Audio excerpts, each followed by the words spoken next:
अस्सलाम वालेकुम व्यूअर। आज मैं आपको सोडियम साइट्रेट के मुतालिक बताता हूँ कि इसकी यूजेस क्या है, साइड इफेक्ट क्या है, कॉन्ट्राइंडिकेशन क्या है और साथ ही में आपकी सब कुछ ये जिसकी बीमारी के लिए इस्तेमाल होते हैं इसकी खासियत क्या है। सोडियम एसिड साइट्रेट बॉडी में एसिडिटी लेवल को डाउन कर देता है। जैसे आपके पेशाब में जलन हो, साथ ही आपकी किडनी स्टोन हो, आपको यूरिक एसिड हो, साथ ही आपको पेशाब करने में मसला हो, पेशाब करने में जलन हो, पेशाब कर रुक रुक कर आती है, पेशाब करने में आपको दर्द महसूस कर रही, तो इस सब को ट्रीट करने के लिए आप ये सोडियम साइट्रेट की सिरप, जैसे आपके फेड्रॉल के नाम से आते हैं, यूरोल के नाम से आते हैं, सेट्रॉल के नाम से आते हैं और बहुत से नेम से मार्केट में अवेलेबल है, इसका इस्तेमाल करिए। इससे आपकी जो मसला है वो दूर हो जाएंगी।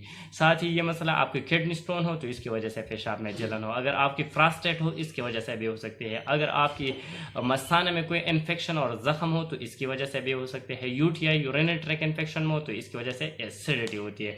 तो सोडियम साइट्रेट जो है, सोडियम एसिड साइट्रेट जो सिरप आती है फेड्रॉल का, यूरोल जो और सेट्रॉल का के नाम से आती है, इसका मेन काम ये है कि ये बॉडी में एसिडिटी लेवल को कम कर देते हैं। जब बॉडी में एसिडिटी कम हो, एसिड कम हो तो आपके पेशाब में जलन, पेशाब करना आसान हो गई, पेशाब में दर्द करना महसूस आप नहीं करेंगे। इसकी डोज को देखा जाए तो बड़ों के लिए 2 चाय की चम्मच एक ही गिलास पानी में हल करके आप दिन में 3 दफ़ा पी सकते हैं। साथ ही बच्चों के लिए एक ही चाय की चम्मच दिन में 2 मरतबा एक ही गिलास की पानी में। साइड इफेक्ट को देखा जाए इसके कोई बड़ा साइड इफेक्ट नहीं है, बिल्कुल सेफ जो ड्रग है।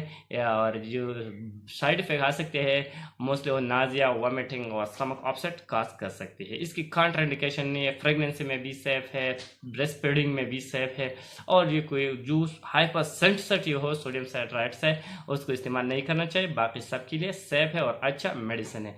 तो अगर आप इस्तेमाल करें तो अपने डॉक्टर के साथ मशवरा करके इसको इस्तेमाल करें।